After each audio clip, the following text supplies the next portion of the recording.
Hello YouTube, and welcome to the first episode of Sega SG Awesome. I noticed that there wasn't a lot of information on YouTube, or even the web, on Sega's very first system, the SG-1000.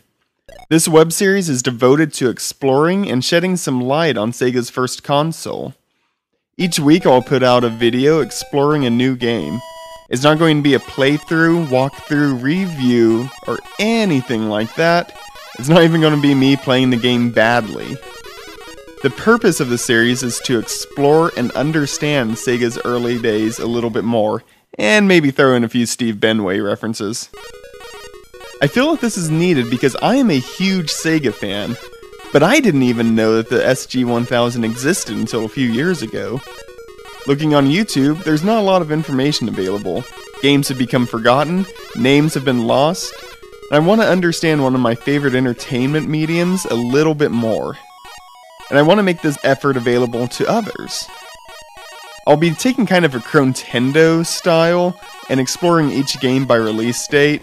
On the SG-1000, this can be very difficult to find, so I'm going to be using the catalog number, so they may not be in quite chronological order whenever it comes to release dates, but that's kind of the best that it seems like we can do.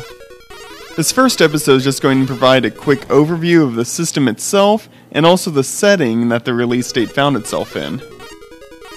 The console was test marketed in 1981, but it wasn't officially released until July 15th, 1983. Now this is an interesting date because this is the exact same day that Nintendo released the Famicom.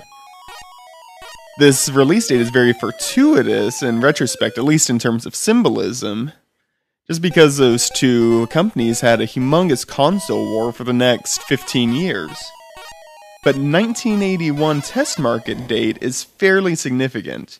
The SG-1000 is not nearly as powerful as a Famicom, and I believe the early release has to do a lot with that.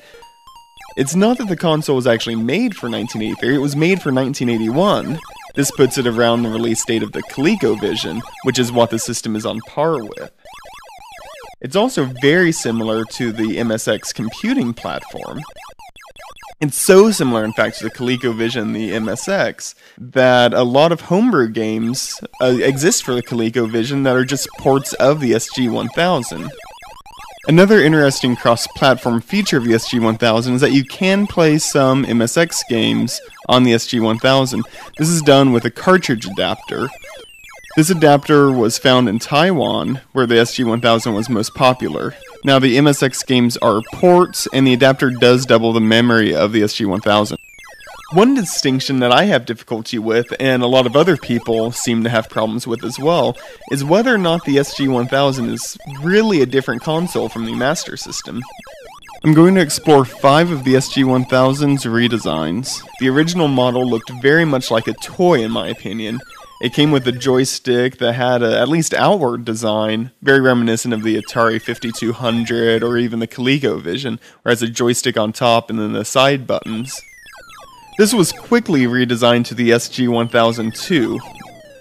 I believe that a lot of this had to do with the way Sega was promoting the system. If you watch some early advertisements of the system, you will see Sega going for a fairly futuristic sci-fi approach, as well as even branding it as a home computer.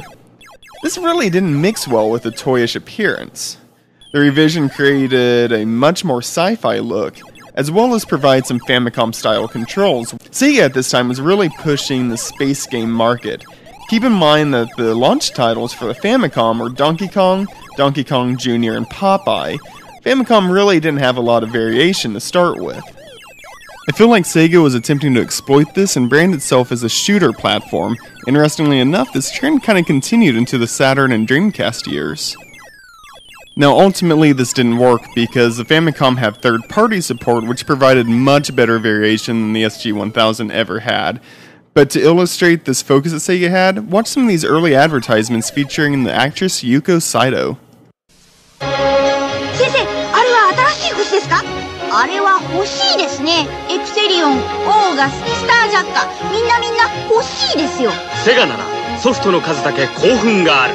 宇宙ソフトも続々。と楽しめるビデオゲーム SG-1000 に専用キーボード SK-1100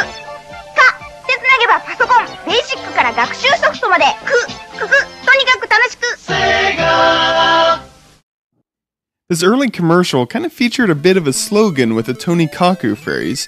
The actress Yuko Saito goes through and mentions several of the features of the Master System, but when she gets to the fourth one, can't come up with one, makes a giggling sound and says Tonikaku Tanoshi. This roughly translates to, anyways, it's fun. Now, in retrospect, the advertising strategy of not being able to come up with 4 features and stating, in any case, it's fun, probably wasn't the best marketing strategy to sell your product. Let's just say this advertising campaign was not nearly as effective as the mid-90s advertising campaigns of hitting baseball players in the balls. The designers of Sega's new World Series Baseball set up cameras to capture what it really feels like in a Major League box, then made it so you can pick any Major League team in any ballpark, and made it have all the players, even the guys riding the pine. So with Sega's new World Series Baseball, everything happens, well, more like it does in real life. Hey, Ricky! Oh!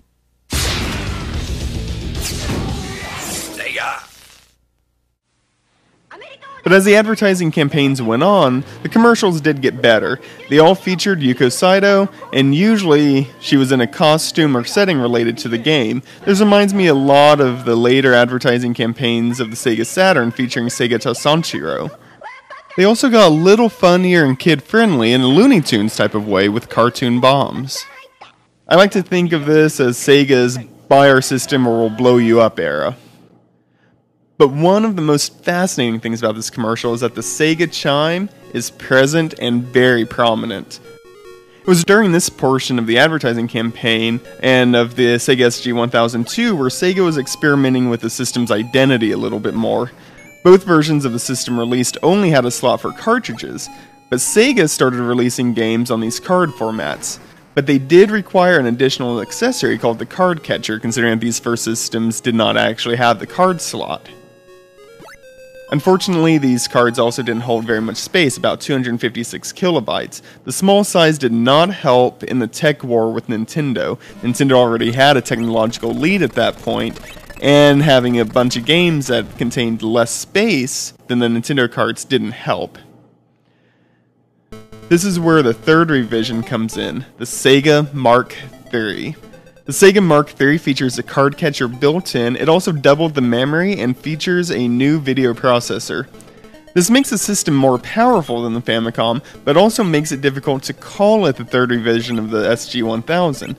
In any accounts, it certainly is a third revision of the SG-1000, but it also brings up the point of, at what point does a system become a different system?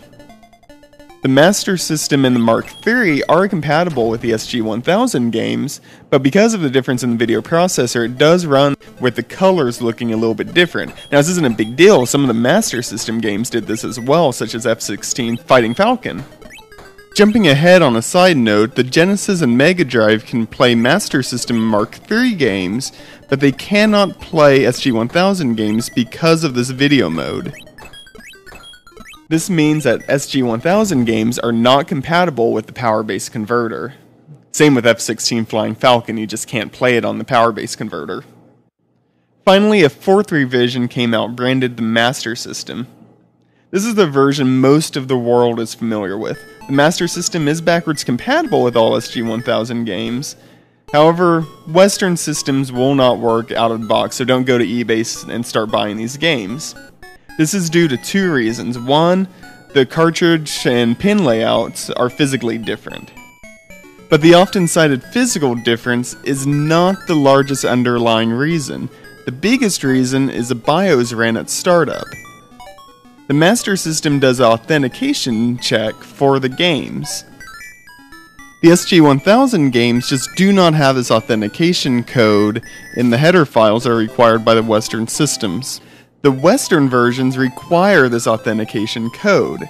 Now there is a way to bypass that, and that is with the flash cart. The flash cart loads its own operating system to select the ROMs at the very beginning.